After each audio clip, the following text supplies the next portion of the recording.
Are up 16% right now, on pace for their best day in 8 years. Something unusual is happening across America right now. RV dealerships are filling with unsold vehicles, yet more families than ever are sleeping inside vans, trailers, and cars just to survive. RV ownership is collapsing, but vehicle homelessness is exploding. So what exactly is going on in 2026? Today we're uncovering the hidden economic shift pushing thousands of Americans out of homes and into vehicles. Something unusual is happening in the RV industry right now. After years of explosive growth during the pandemic, RV ownership in the United States is starting to decline. Industry reports show that RV shipments and registrations have dropped noticeably over the past year, with some estimates pointing to double-digit declines in new RV sales compared to previous years. This shift is significant because the RV market had been one of the fastest-growing travel industries in America. During the pandemic, millions of Americans turned to RVs as a safer way to travel. Campgrounds were full, dealers struggled to keep inventory, and manufacturers were producing record numbers of motorhomes and trailers. At the peak of the boom, the RV industry generated over $140 billion in annual economic impact across manufacturing, tourism, and related services. But the situation has changed quickly. Inflation has raised the cost of everyday life, and many families are now focusing on basic expenses instead of recreational travel. When budgets get tight, luxury purchases like RVs are often the first thing people cut. Dealers across the country are reporting slower showroom traffic, and many RV lots are now filled with inventory that is taking much longer to sell. Some manufacturers have slowed production because demand is no longer keeping up with supply. This decline is not just a problem for the RV industry alone. It signals something much larger happening in the American economy. When fewer people can afford recreational vehicles, it often means households are struggling financially and prioritizing necessities over lifestyle purchases. Understanding why this decline is happening helps explain a bigger shift occurring across the country.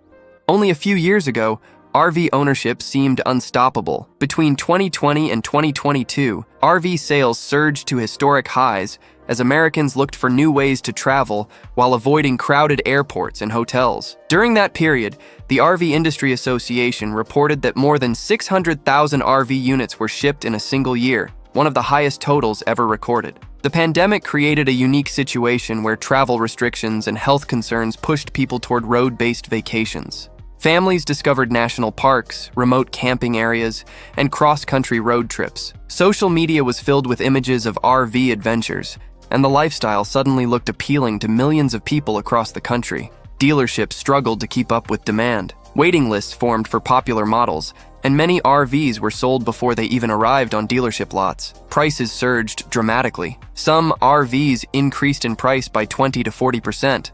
While used RVs were sometimes selling for nearly the same price as brand new ones. However, once the pandemic ended and normal travel resumed, demand began to cool rapidly. Flights became cheaper again.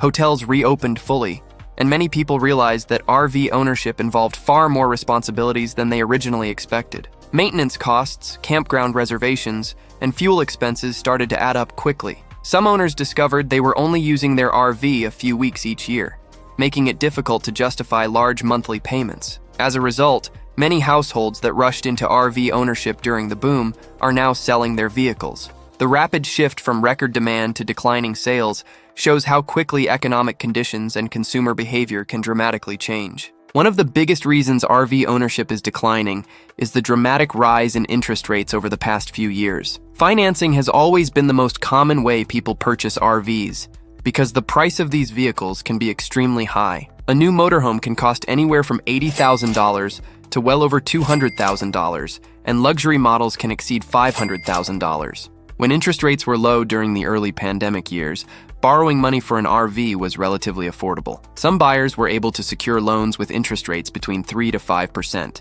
which kept monthly payments manageable for most families. But as the Federal Reserve raised interest rates to fight inflation, borrowing costs increased dramatically. RV loan rates have climbed significantly, with many buyers now facing interest rates between 8 to 12% or even higher, depending on their credit scores. Because RV loans often stretch across 10 to 20 years, even a small increase in interest rates can add thousands of dollars to the total cost of ownership. Monthly payments that once seemed manageable have now become difficult for many families to realistically afford. For example, A $100,000 RV financed over 15 years at a higher interest rate could result in monthly payments approaching $900 to $1,200 per month, not including insurance, maintenance, and fuel costs. These figures exclude many additional expenses that owners regularly face. These higher borrowing costs are discouraging new buyers and forcing many potential RV owners to delay their purchases indefinitely. As financing becomes more expensive, the number of people who can realistically afford to own an RV continues to shrink significantly each year. Many people who purchased RVs during the recent boom significantly underestimated how expensive it can truly be to own and maintain one long term. While the purchase price is often the largest expense, it is only the beginning of a long financial commitment that catches many buyers completely off guard. Fuel costs alone can be significant. Large motorhomes often average only 6 to 10 miles per gallon, meaning long road trips can quickly become very expensive when gas or diesel prices rise. For families traveling across multiple states, fuel expenses can easily reach hundreds or even thousands of dollars for a single trip alone. Insurance premiums represent another major ongoing cost. Depending on the type of RV, insurance policies can range from $800 to $3,000 per year. Repairs and maintenance also add up over time. RVs contain complex systems including plumbing, electrical wiring, refrigeration, and slide-out mechanisms that occasionally fail and require expensive professional repairs. Campground fees have also increased dramatically. Popular campgrounds now charge anywhere from $40 to $100 per night, especially near national parks or popular tourist destinations. For travelers who stay frequently, these nightly fees can rival the cost of standard hotels. Storage is another overlooked expense. Many homeowners cannot park large RVs at their houses, forcing them to rent storage space that can cost $100 to $300 per month depending on location and facility type. When all of these costs are combined, RV ownership can become far more expensive than people initially expected. For families already struggling with rising housing costs, groceries, and healthcare expenses, simply maintaining an RV becomes financially unsustainable and ultimately unaffordable over time. As more RV owners decide to sell their vehicles, the used RV market is becoming increasingly crowded. Online marketplaces, dealerships, and classified listings now contain thousands of used motorhomes and travel trailers competing for the same pool of buyers. This surge in available inventory creates a situation known as market oversupply. When there are far more vehicles for sale than there are buyers, prices naturally begin to fall. Sellers may need to reduce their asking prices significantly in order to attract any serious attention. For many owners, this creates a difficult financial situation. RVs depreciate quickly, meaning their value drops the moment they are driven off the dealership lot. Some estimates suggest that certain RV models can lose 20 to 30% of their value within the first year alone. If someone financed their RV with a long-term loan, they may still owe more money than the vehicle is actually worth. This situation is known as being upside down on a loan, and it makes selling far more complicated and financially painful. Dealerships are also feeling the impact. Many dealers purchased large inventories during the pandemic boom when demand was extremely high. Now that the market has slowed, those vehicles are sitting unsold for much longer periods. Some dealers have begun offering steep discounts, flexible financing, and clearance events to move older inventory. Despite these efforts, buyer interest remains weak as consumers face broader economic pressures that make large discretionary purchases feel too risky. The growing supply of used RVs clearly reflects weakening consumer demand and serves as another unmistakable sign of serious financial pressure affecting households across the country. As traditional RV ownership declines, a very different trend is growing rapidly across the United States. People are now living in vehicles out of necessity rather than choice. For many households facing rising rents and deep economic uncertainty, an RV, van, or even a standard car has become the last remaining shelter option available to them. The U.S. Department of Housing and Urban Development reported that more than 770,000 people experienced homelessness in 2024, the highest number ever recorded in the country. A growing share of those individuals are living in vehicles rather than shelters or tents. Vehicles provide a small amount of privacy, protection from weather, and the ability to relocate when necessary. For some families, buying an old RV for a few $1,000s may actually be cheaper than paying rent in many American cities. Median rents in major metropolitan areas now exceed $1,800 to $2,500 per month. which is far beyond what many workers earning average wages can reasonably afford each month. Vehicle living has therefore become a form of survival housing. Parking lots, side streets, and industrial areas are increasingly filled with RVs and vans where people sleep each night.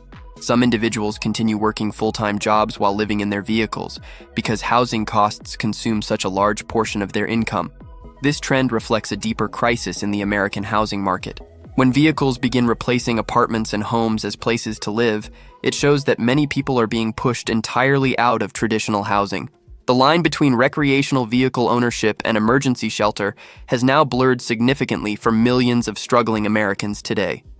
One of the most concerning developments in the vehicle housing crisis is the growing number of families with children living in RVs and cars. Homelessness is no longer limited to single adults or temporary situations. Entire families are now adapting vehicles into full-time living spaces out of financial desperation and a complete lack of affordable housing alternatives nearby. School districts across the United States have reported record numbers of students experiencing housing instability. Federal education data indicates that over 1.3 million students have experienced homelessness in recent years, and a significant portion of them live in vehicles or other temporary arrangements throughout the school year. For families, an RV can provide a slightly more stable environment than emergency shelters. Children may have a small bed, basic cooking equipment, and the ability to stay together as a complete family unit.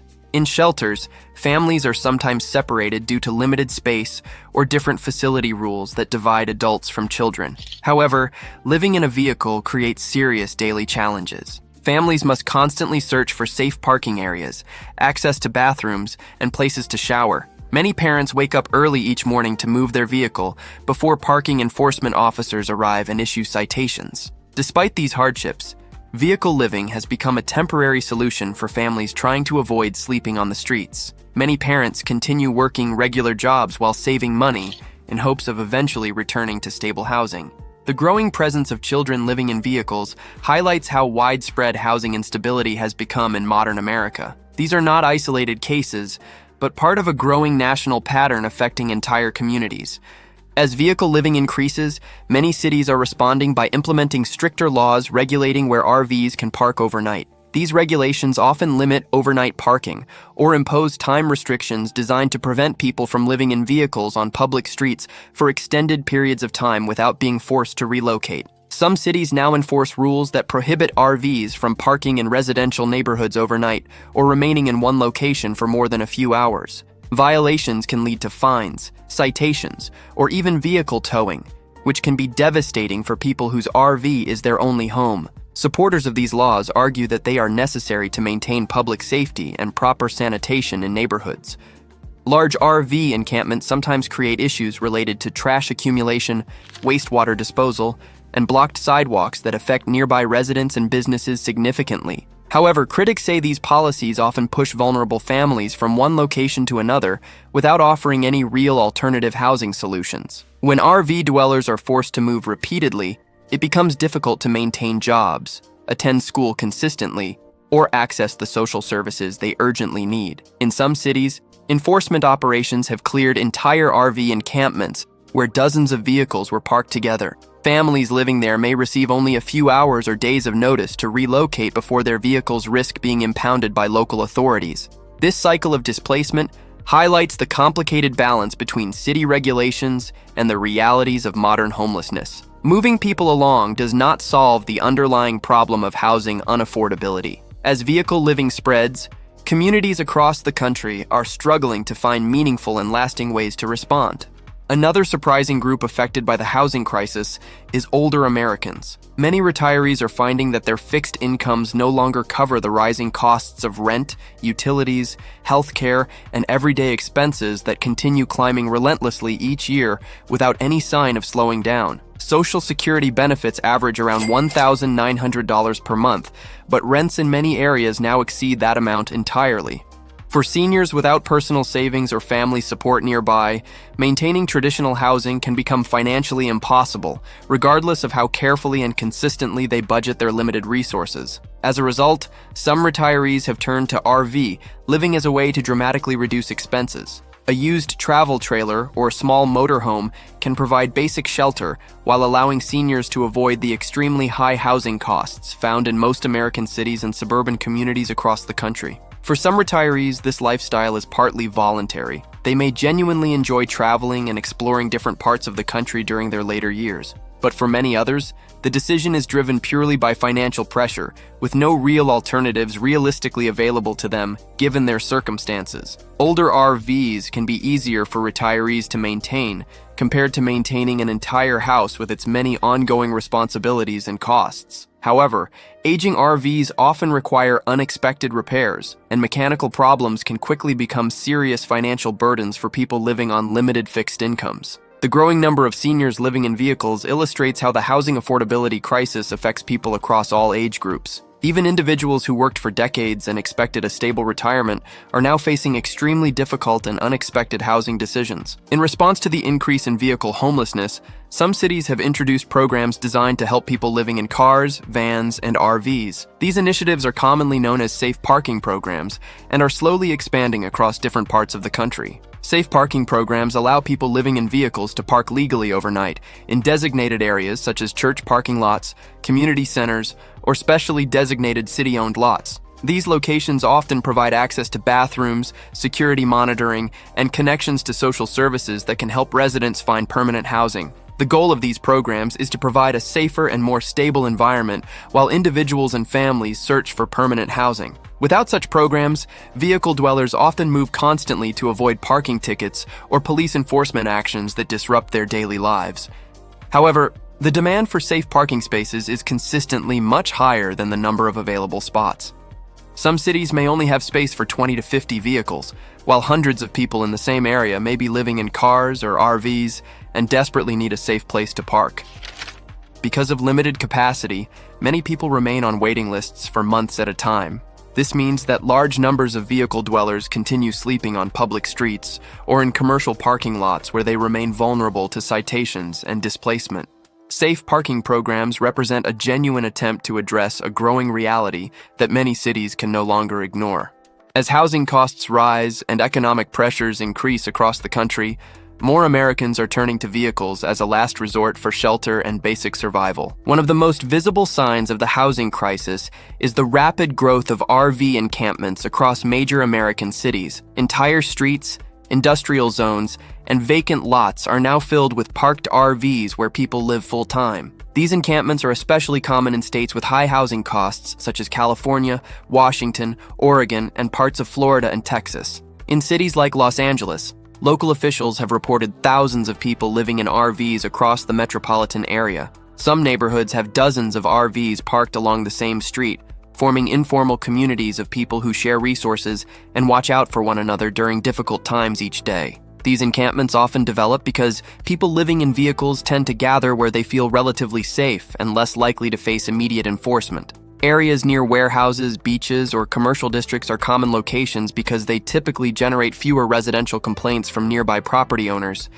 However, large RV encampments can also create serious challenges for local governments. Cities often struggle with sanitation issues, waste disposal, and limited access to clean water or electricity. Without proper facilities nearby, trash and sewage problems can develop quickly and spread throughout a surrounding area. For the people living there, these encampments often represent the only place they feel relatively secure and accepted. Many residents form informal communities where they share food, information about job opportunities, and important warnings about police enforcement activity in the surrounding area. The growth of these RV communities shows how widespread the housing crisis has truly become, and reveals a reality that is becoming increasingly impossible for most Americans to ignore. As RV encampments grow larger across American cities, many local governments have begun organizing large-scale cleanup operations, commonly known as encampment sweeps. These operations involve city workers and police officers clearing vehicles and temporary structures from public streets and open spaces. Some cities have conducted hundreds of encampment sweeps each year, often moving dozens of vehicles at a time. Officials typically justify these actions by citing public health concerns, blocked sidewalks, fire hazards, or complaints from nearby residents and local businesses that are affected by nearby encampments. During a sweep, Residents are usually given limited time to move their vehicles and belongings. In some cases, they may receive only 24 to 72 hours of notice before enforcement begins. If vehicles are not moved in time, they can be towed or impounded, often leaving families with no shelter whatsoever. For families living in RVs, these sweeps can be extremely disruptive and traumatic. Losing a vehicle may mean losing their only form of shelter overnight. Even when vehicles are not confiscated, residents must constantly relocate to avoid further enforcement and begin the exhausting search for a new safe location. Critics argue that sweeps often fail to solve the underlying problem of housing unaffordability. Instead of providing real housing solutions, the operations simply push people from one neighborhood to another while consuming enormous public resources without producing any lasting results. Many advocacy groups have pointed out that cities sometimes spend millions of dollars annually on enforcement and cleanup. Yet the number of people living in vehicles continues to grow regardless of how many sweeps are conducted. A more sustainable approach is urgently needed. A surprising development in the housing crisis is the rise of informal RV rental markets across high-cost American cities. Property owners have begun renting out old RVs parked on private land or residential streets as a form of low-cost housing that many desperate renters feel they have no other realistic choice but to accept. These arrangements are often completely unregulated and operate entirely outside traditional rental laws. Tenants may pay $400 to $1,200 per month to live inside an aging RV that is parked in a driveway, backyard, or roadside location without any formal lease agreement. Because these rentals exist in a legal gray area, tenants usually have very few protections. They may not have written leases, reliable access to utilities, or the legal rights that normally protect apartment renters from sudden eviction or dangerous and unsafe living conditions. Critics sometimes refer to landlords who operate these arrangements as van lords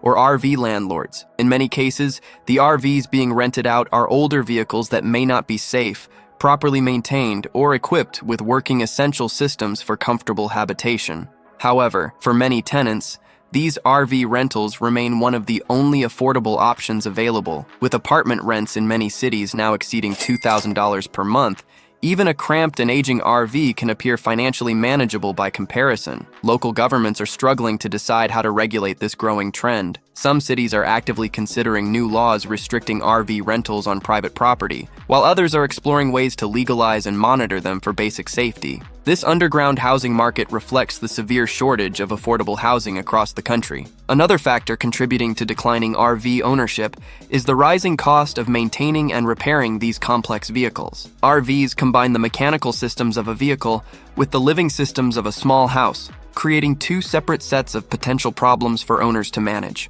Over time, owners must deal with repairs involving plumbing, electrical systems, air conditioning units, slide-out mechanisms, refrigerators, and water heaters.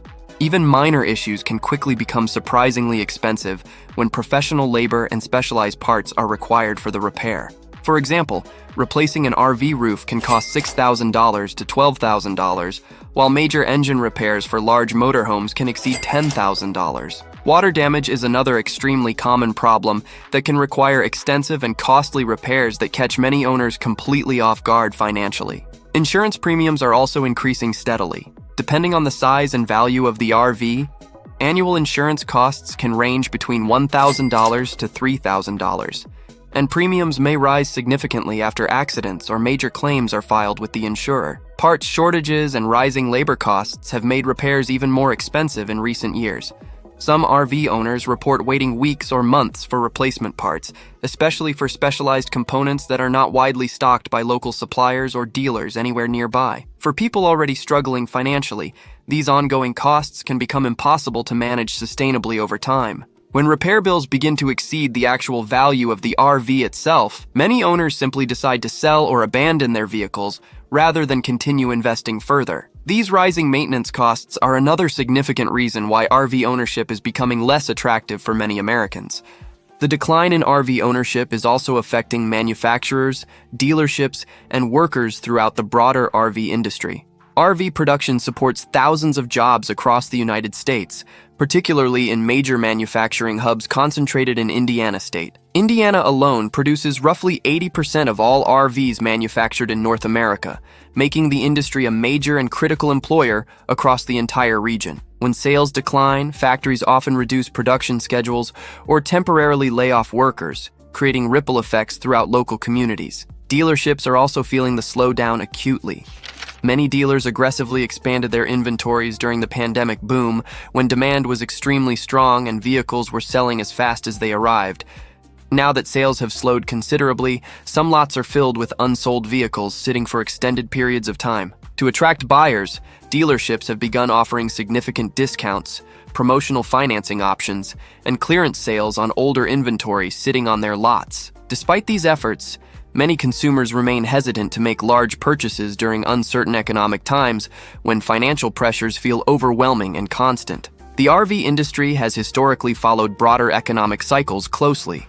When the economy grows and consumer confidence rises, RV sales typically increase alongside other discretionary spending categories. But during periods of economic uncertainty and financial pressure, RV purchases tend to decline sharply and quickly. The current slowdown is a clear signal that many Americans are feeling real financial strain and becoming increasingly cautious about major lifestyle purchases considered non-essential. The industry that boomed during the pandemic is now adjusting to a far more challenging economic environment that shows no immediate signs of dramatic improvement anytime soon. The decline in RV ownership combined with the rise in vehicle homelessness highlights a major shift in the American housing landscape. More people are struggling to afford traditional housing, and many are turning to unconventional living arrangements simply to survive. Housing affordability has become one of the most pressing economic challenges facing the entire country. In many cities, the cost of renting or buying a home has increased much faster than wages over the past decade. This growing gap has forced many households to make extremely difficult decisions about where and how they live. Vehicles are increasingly becoming temporary shelters for people who cannot find or afford traditional housing. For some individuals, living in an RV may offer flexibility and mobility that has genuine appeal. But for the vast majority of families in these situations, it represents a last resort rather than a real lifestyle choice. Experts warn that without significant increases in affordable housing construction and expanded government support programs, the number of people living in vehicles could continue rising substantially in the coming years. The problem is large and complex, requiring coordinated responses at multiple levels of government. The RV industry's slowdown and the rise of vehicle living are both symptoms of the same deeper economic challenges reshaping daily life in America. They reveal how rising costs, persistent housing shortages, and growing financial instability are affecting millions of ordinary Americans in ways that were unimaginable just a decade ago. Understanding these connected trends helps explain why housing affordability has become one of the most urgent issues facing the country today, demanding serious attention from policymakers and citizens alike. When people start turning vehicles into homes, it tells us something in the system is seriously broken. Have you noticed more RVs, vans, or cars where people are living in your area? Share your thoughts in the comments below. And if you want to understand what's coming next for housing in America, watch the next video where we uncover the cities facing the fastest growing homelessness crisis. And ruled everything. Silas Granger. They called him the Devil of Red Hollow. Fastest gun in 3 states. Cold as winter iron. And the last man who challenged him was buried behind the church. Until the day a girl rode into town. And everything changed. Dust rolled across the empty street as a lone horse stepped into town. The rider was young, no older than 20. She wore a worn brown coat, a revolver at her hip, and eyes that had seen too much. The saloon doors creaked open. Inside, every conversation stopped. The bartender leaned forward. "You lost, miss." She shook her head slowly. "I'm looking for Silas Granger." A glass shattered somewhere.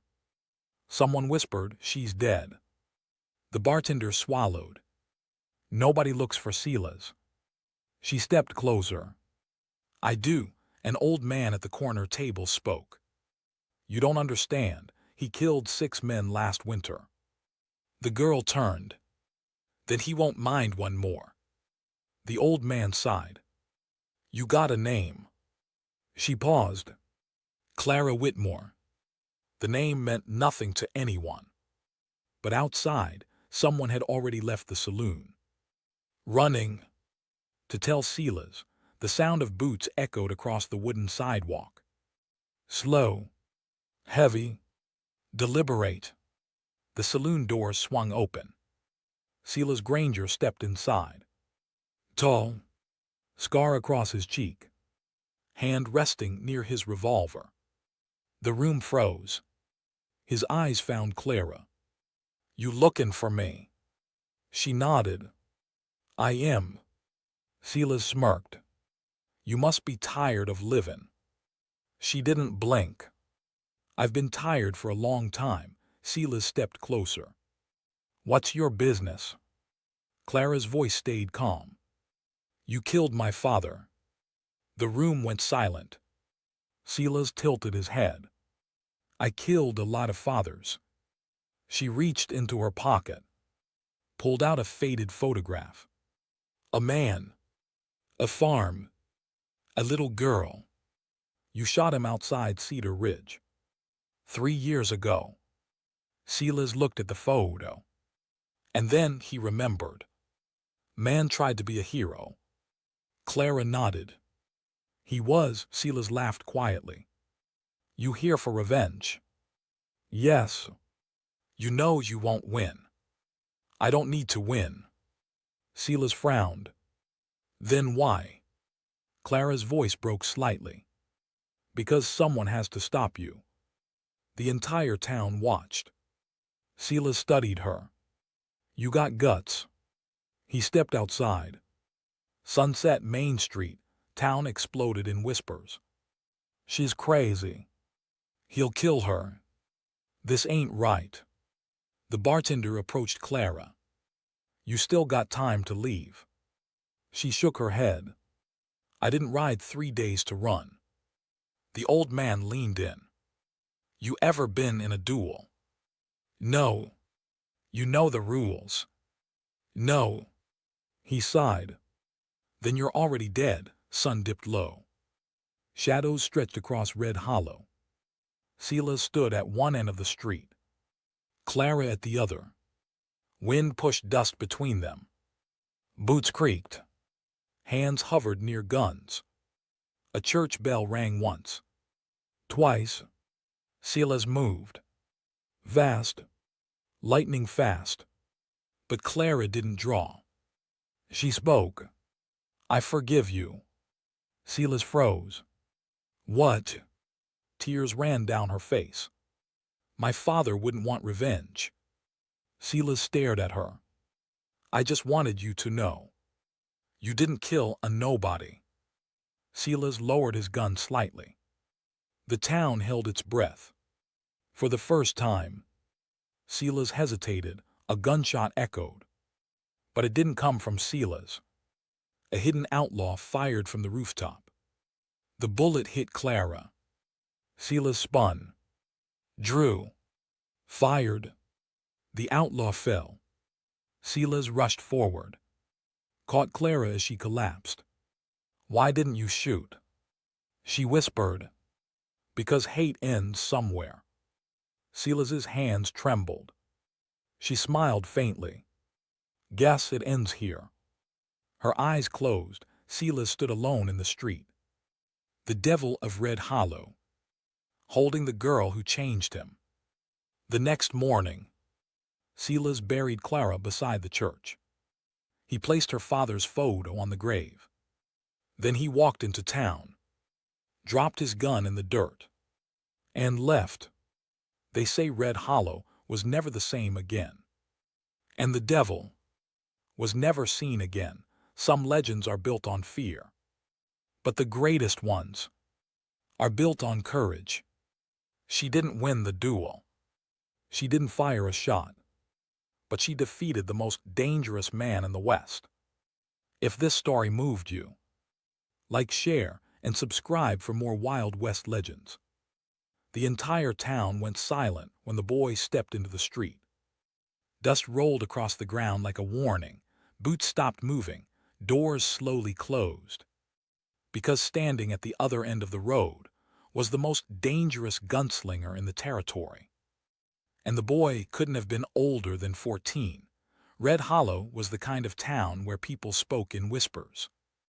Not because they were polite, but because fear had become a habit.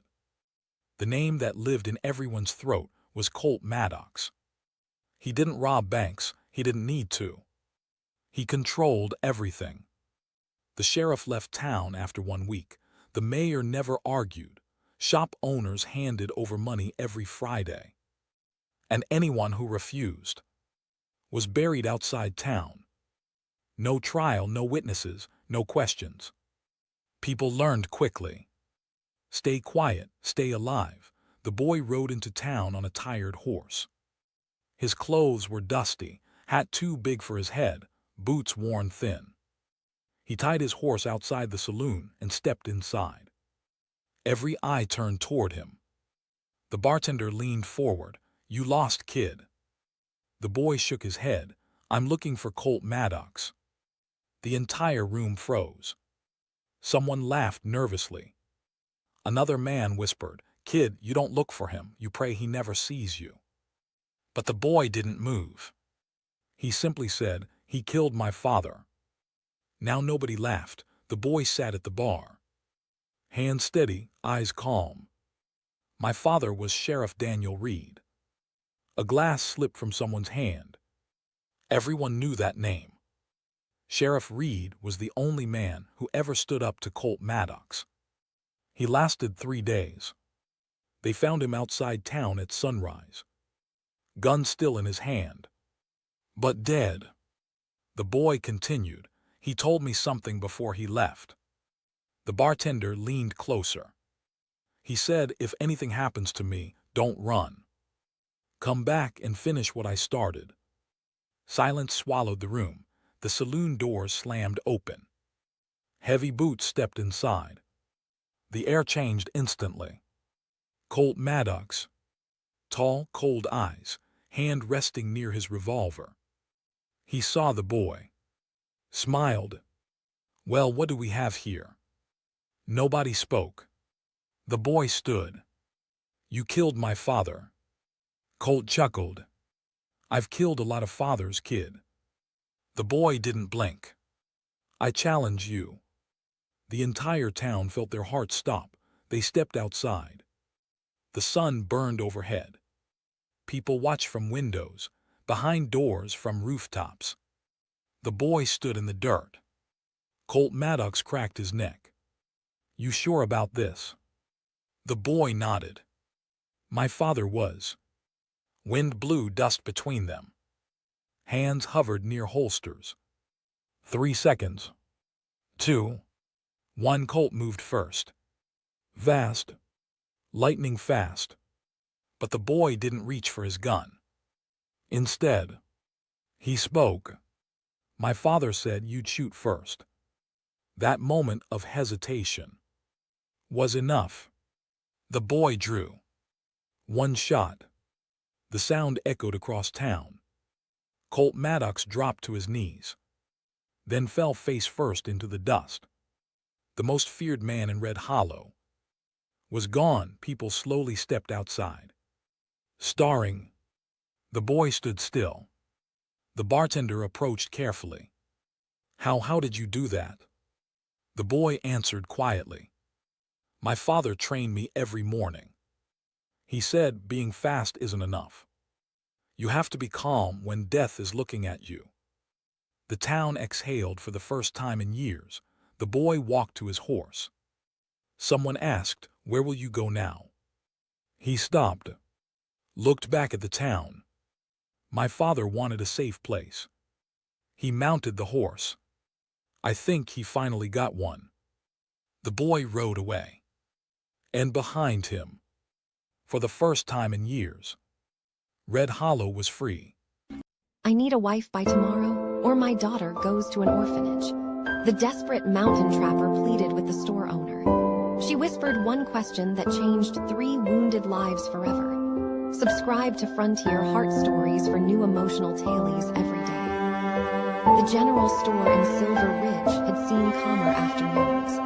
Clara Whitmore stood behind the counter, her ink-smudged fingers adding up the morning receipts when the door burst open hard enough to rattle the jars of striped candy.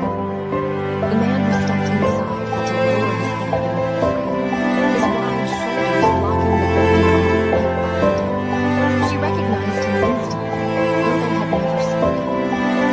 Daniel Hayes, a lone operator somewhere high in the Cedar Mountains of Montana. Twice a year he came down with pelts to trade, spoke only when necessary, then vanished back into the wilderness like mist and silence. The children whispered he was half the women whispered he was half shattered. Clara thought he simply looked exhausted. He walked toward the counter slowly, boots leaving traces of mountain dust across her freshly swept floor.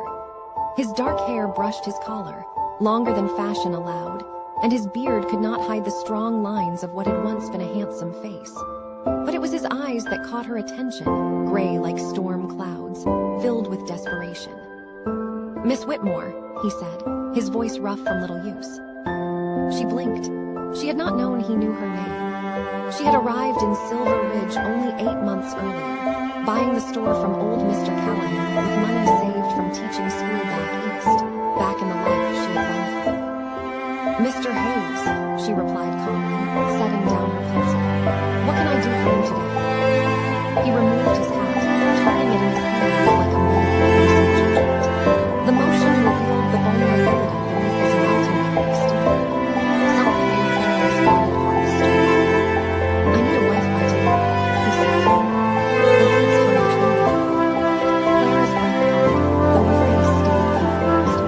Years of hiding emotion had made her skilled at stillness. "That is quite specific," she said. "Perhaps Reverend Cole could introduce you to suitable ladies in town." "No time," Daniel said, knuckles whitening around his hat. "My daughter arrives on tomorrow's train. She is 7. I have never met her." Clara leaned forward slightly. "I don't understand."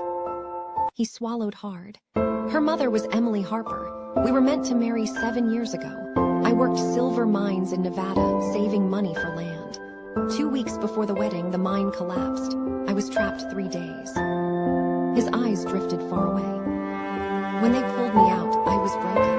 I rode to Emily and told her she deserved a whole man. I released her from her promise." "That was honorable," Clara murmured. "That was pride," he corrected. "Emily wrote letters. I sent them back unopened. Months later, I came here, built a cabin, hid from everyone." He placed a worn envelope on the counter.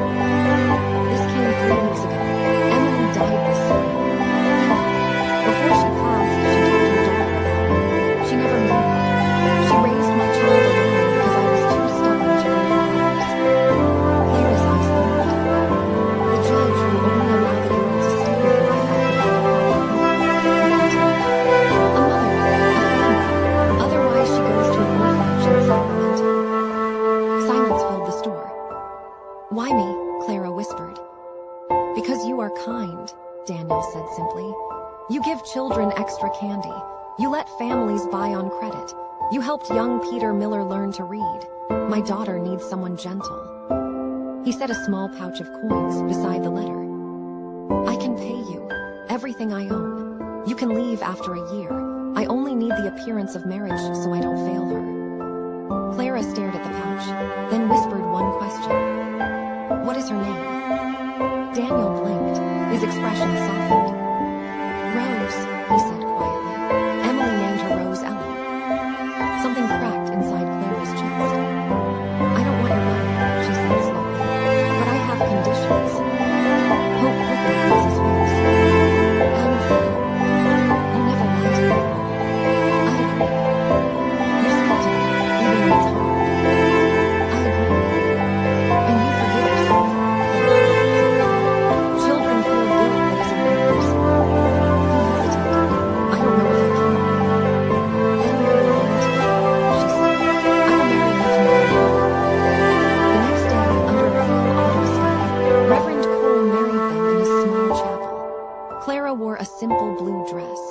Daniel wore a carefully brushed suit, His hands trembled as he slid his mother's ring onto her finger. "I'll try to be a good husband," he whispered. "Be a good father," she replied. "That's enough." They prepared the cabin together. Daniel had built a small bedroom, a carved bed shaped with woodland animals, a tiny table, a shelf for books. "She'll love it," Clara said softly. That afternoon, they waited at the station. The train whistle echoed through the valley. Passengers stepped down. Then a conductor helped a small girl onto the platform. Rose Ellen was tiny, dressed in black, holding a worn carpet bag. She looked unbearably alone. "Miss Rose," the conductor said gently, "this is your father." Daniel knelt. "Hello, Rose. I'm so sorry I didn't know." She started to laugh. "You live in the mountains." "I do. I built her a room here." She pointed to Clara. "Who is she?" Clara knelt. "My name is Clara. I married your father yesterday. I know this is strange, but you are right." Rose's expression brightened. "Will you leave too?" she asked quietly. Clara smiled. "No, I will stay." The girl nodded slowly. "Can I see the room?" When they reached the cabin and Rose saw the carved bed, she whispered, "This is mine." "All yours," Clara said. Rose climbed onto the bed and finally began to cry. Clara gathered her gently. Daniel knelt beside them, 3 broken lives beginning to mend. Months later, snow fell softly outside the cabin. Rose slept peacefully. Daniel carved wood by the fire. Clara mended clothing. "I need to tell you something," Clara said. She told him about a child she once failed, a student she had been too afraid to protect, a loss that drove her west. Daniel took her hands. "Then we both know regret, but we chose differently now." "I'm choosing this family," Clara whispered. "And I'm choosing you," he replied. From the doorway, Rose watched slowly, seeing her father and her new mother sitting together. She smiled and returned to bed. And for the first time since her mother died, she felt safe. In the mountains above Silver Ridge, the snow fell quietly. 3 hearts slowly began to beat. The wind did not simply blow across the Montana Territory. It wailed like a wandering spirit searching for a place to rest. In the year 1887, survival for a woman depended on 2 things only: the courage inside her chest or the shadow of the man who stood beside her. Emily Hartley stood alone on a frozen train platform and knew she had already lost one of those things. She had lost everything back east when a coal mine collapsed and buried her future beneath rock and debt. The last of her money had bought her a one-way ticket west. Now she stood at the Dry Creek station with one small trunk and numb fingers, staring at the man everyone whispered about. They called him Tattered Luke. He stood apart from the others, wrapped in patch wool and animal hides that looked older than the town itself. Snow clung to his boots and his beard was thick and wild. He looked like a man carved out of the mountains. The train whistle cried like a funeral song as it disappeared into the white distance. The sky above was dark and heavy, and winter had already taken hold of the land. The sheriff had made the law clear. A woman alone could not stay long in town without work or a husband. There were no jobs left for someone like Emily. She had only 2 choices: return east to hunger and shame, or take the hand of the quiet man waiting at the edge of the platform. His name was Luke Mercer. To the townsfolk, he was little more than a wild hermit who came down from the mountains twice a year to trade furs for tools and salt. He rarely spoke, never drank, and vanished back into the wilderness before the snow deepened. Yet when Emily looked into his eyes, she did not see danger. She saw calm strength, like deep water that had survived countless storms. "I have a cabin," Luke said quietly. "It's far from here. The road is hard, but you'll be safe." Emily looked down at her thin shoes and then toward the distant peaks rising like giants against the horizon. She knew nothing about mountains, but she knew the cold certainty of being alone. Slowly, with trembling fingers, she placed her hand in his. The judge married them that same afternoon in a small wooden office with no music and no witnesses, just two strangers joining their lives so they would not face winter alone. As the sun faded behind the mountains, Luke lifted her trunk onto his shoulder and led her away from the road and into the towering forest. Emily followed his footprints through the snow, the town lights fading behind them. She realized then that she wasn't just leaving Dry Creek, she was stepping into a new life, one hidden somewhere deep in the mountains where the world could no longer find her. If you enjoyed this story, don't forget to like, share, and subscribe for more powerful Old West stories and hidden legends. The stranger walked into town at sunset. Dust on his boots, silence in his eyes. Nobody greeted him. Nobody ever greeted strangers in Hollow Creek. He stepped into the saloon. "Water," he said, placing a single bullet on the counter. The bartender frowned. "We pay with money here." The stranger replied softly, "That's all I got left." People laughed, until the door slammed open. 3 outlaws walked in. Their leader pointed at the bartender. "Town under our control now." Nobody moved. Nobody spoke.